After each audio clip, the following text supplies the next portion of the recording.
तो Indian political league का जो पूरा एक्शन चल रहा है उसमें एक खबर भी आपसे ना छूटे, इसलिए खास 8 बजे हम आपके लिए ये स्पेशल शो लेकर आए हैं। एक बड़ी टीम अलग अलग जगहों से आपको हर एक जगह का जो चुनावी गुणा गणित है वो बताने के लिए मौजूद है। आप एक बार फिर देख लीजिए, सुमित चौधरी हमारे साथ चूरू से जुड़ रहे हैं, जहां आज प्रधानमंत्री नरेंद्र मोदी की मौजूदगी थी। अनामिका सिंह हमारे साथ हरिद्वार से जुड़ रही है। जेपी नड्डा आज यहाँ पर रैली करने पहुंचे थे।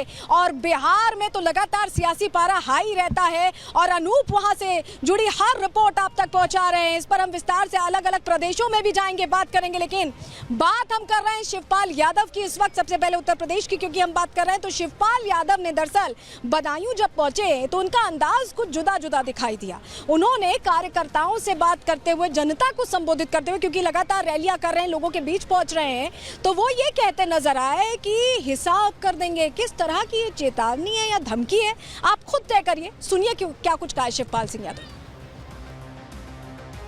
सबको वोट मांगेंगे, सब तक वोट मांगेंगे, हम तो सब तक वोट मांगेंगे हैं, जो देगा देगा, नहीं अपने लोग तो ही हैं, तो लाखों से जिता देंगे, अपने तो हैं ही। अच्छा तब दें तो दें, नहीं देंगे तो फिर पहले तो वोट दो, नहीं तो फिर हिसाब किताब भी होगा।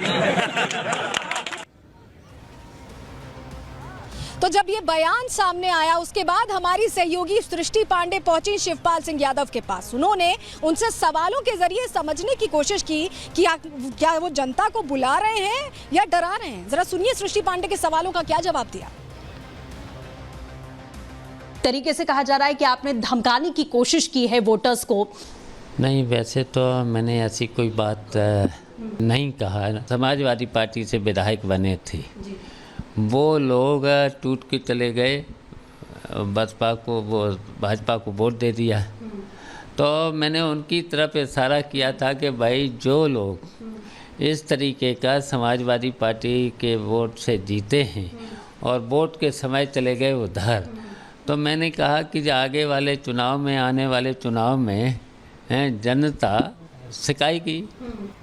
तो सुना आपने, जवाब कुछ ऐसे दिए जा रहे हैं। तो ये तो कहीं ना कहीं जवाबों के या ये कहें बयानों के चौके छक्के से इंडियन पॉलिटिकल लीग में लगातार हमें देखने को मिल रहे हैं। चूरू से हमारे साथ सुमित चौधरी जुड़े हुए हैं। सुमित, चूरू कहा जाता है कि बीजेपी का कोर वोटर यहाँ पे रहता है, बीजेपी का गढ़ है। क्या आपने देखा, क्या महसूस किया, क्या बड़ी खबर है, दर्शकों को बताइए।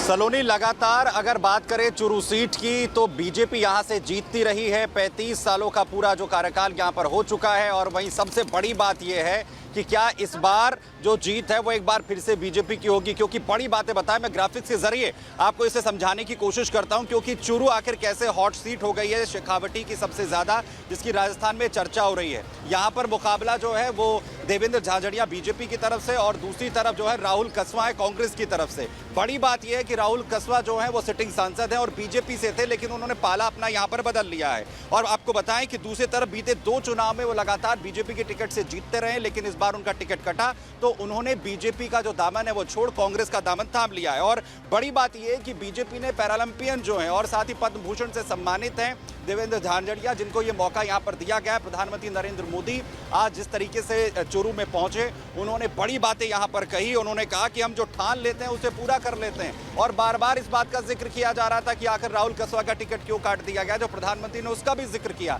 जिसमें उन्होंने कहा कि एक गरीब माँ का बेटा जो पूरी दुनिया के अंदर भारत का नाम रोशन कर रहा है, उसके सपने और चूरू के जो सपने हैं वो पूरे होने चाहिए और हम जो ठान लेते हैं उसे पूरा कर लेते हैं। और साथ ही उन्होंने इस बात का भी जिक्र किया, जब पहली बार प्रधानमंत्री नरेंद्र मोदी ने उस बात का ऐलान किया था कि मैं भारत माँ का शीश कभी नहीं झुकने दूंगा, अपनी उसी बात को एक बार फिर से चूरू की धरती से उन्होंने यहाँ पर दोहराया। लेकिन ये हॉट सीट अब बन गई है, मुकाबला बहुत ज्यादा यहाँ पर गंभीर है दोनों ही पार्टियों के बीच में। लेकिन किसका दावा भारी होगा, इस रिपोर्ट के जरिए आपको दिखाते हैं।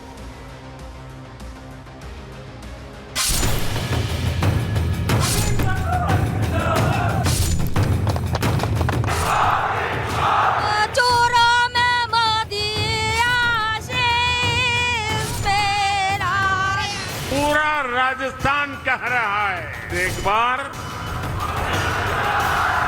फिर एक बार। गर्मी के दिनों में पूरा राजस्थान खूब तपता है। शेखावाटी के चूरू जिले की तासीर भी गर्म है। और जब बात राजनीति की हो तो साल के 12 महीने यहाँ सियासी पारा चढ़ा ही रहता है। चूरू लोकसभा क्षेत्र में मुद्दों की कोई विशेष अहमियत नहीं होती, बल्कि यहाँ के लोग नेता की जाति और पार्टी को तरजीह देते हैं। यही वजह है कि साल 1999 से ये सीट बीजेपी का अभेद्य किला रहा है। लंबे समय से इस सीट पर कस्बा परिवार का कब्जा रहा है, लेकिन इस बार बीजेपी ने अंदरूनी गुटबाजी को तोड़ने के लिए राहुल कस्बा का टिकट काट दिया।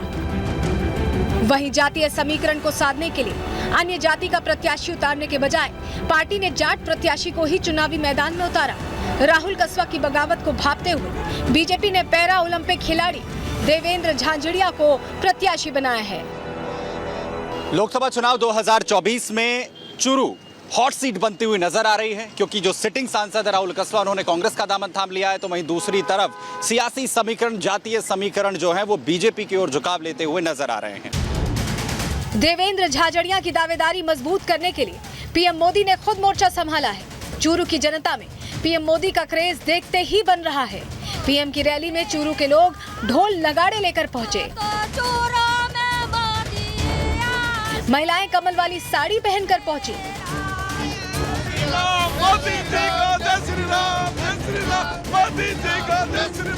लोगों के जोश ने बता दिया कि आखिर क्यों चूरू को बीजेपी का गढ़ कहा जाता है।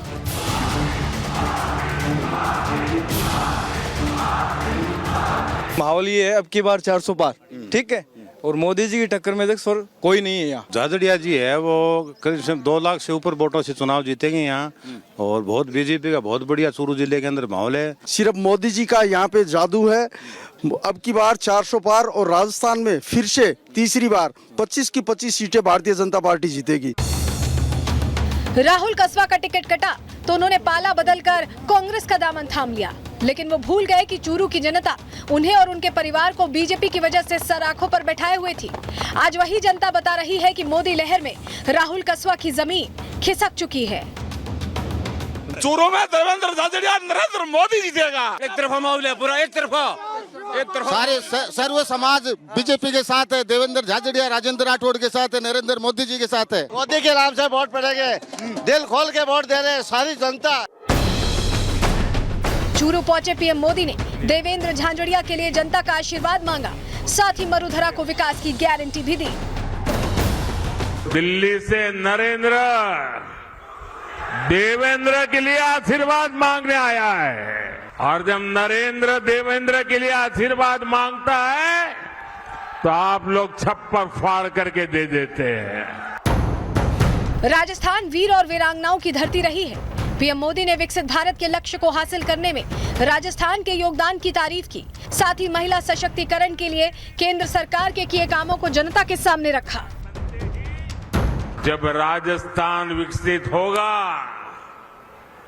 तो भारत भी विकसित होगा। और मुझे खुशी इस बात की है कि हमने जो पक्के घर दिए ना, उसमें अधिकतर पक्के घर मेरी माताओं, बहनों, बेटियों के नाम पर है। चूरू पहुंचे प्रधानमंत्री ने जहां केंद्र सरकार की योजनाओं का बखान किया, वहीं विपक्ष के घोषणा पत्र पर भी निशाना साधा। पीएम मोदी ने जनता को साफ शब्दों में घोषणा पत्र और संकल्प पत्र के फर्क को समझा दिया। भाजपा जो कहती है वो जरूर करती है। दूसरी पार्टियों की तरह भाजपा केवल घोषणा पत्र नहीं जारी करती, हम तो संकल्प पत्र लेकर के आते हैं। सियासी पिच पर पीएम मोदी जब बैटिंग करते हैं तो विपक्ष के बड़े से बड़े खिलाड़ी धराशायी हो जाते हैं। चुनावों से पहले राहुल कस्बा ने भले ही टीम बदल ली हो, लेकिन पीएम मोदी मैदान में ऐसे खिलाड़ी को लेकर आए हैं जो भले सियासी डेब्यू कर रहा हो, लेकिन जनता का पसंदीदा प्लेयर है। नरेंद्र और देवेंद्र की ये जोड़ी ग्राउंड पर उतर चुकी है। अब देखना ये होगा कि इस जोड़ी के सामने राहुल कस्बा कितनी देर टिक पाते हैं। Bureau report, Republic Bharat. तो प्रधानमंत्री नरेंद्र मोदी ने चूरू की जनता से जहां पर देवेंद्र के लिए आशीर्वाद मांगा, तो उन्होंने कहा कि चूरू में देवेंद्र और केंद्र में नरेंद्र। जनता है यहाँ पर चूरू के, हमारे साथ उनसे यहाँ पर बात करेंगे। क्या कहना है आपका, जिस तरीके से प्रधानमंत्री नरेंद्र मोदी यहाँ पर पहुंचे, कैसा माहौल है? देखिए, मोदी हमें जो सांसद है, कैंडिडेट है, उससे कोई मतलब नहीं। हमें सिर्फ वोट देना है मोदी को, सिर्फ मोदी, हमें मोदी चाहिए। और राहुल कसवा जी, देवेंद्र झांझड़िया, जो भी हो, हमें वोट सिर्फ बीजेपी को देना है, वो भी मोदी के पीछे। एक तरफा है क्या मुकाबला चुरू में? बिल्कुल एक तरफा है, मोदी जी ही आएंगे 100%, लिख के ले लो आप, मोदी जी ही आएंगे। एक बार फिर से वापसी किसकी हो रही है यहाँ पे? मोदी जी की। जब जो राहुल कसवा जो दावा कर रहे हैं उसका क्या होगा? उसका कुछ नहीं होगा, मोदी जी ही आएंगे। तो कह रहे थे कि मैं जाट समाज का जो हूँ प्रतिनिधि हूँ, दूसरी तरफ भी जाट समाज के ही जो है झांझड़ियाँ हैं वैसे तो। वो कहने कुछ कह ब्रो, मोदी जी ही आएंगे। यानी साफ तौर पर अगर चुरू में दावा कुछ भी हो, लेकिन जो एक तरफा लहर है, जो मोहर है, वो प्रधानमंत्री नरेंद्र मोदी की गारंटी पर चुरू की जनता वो जो है वो देती हुई नजर आ रही है।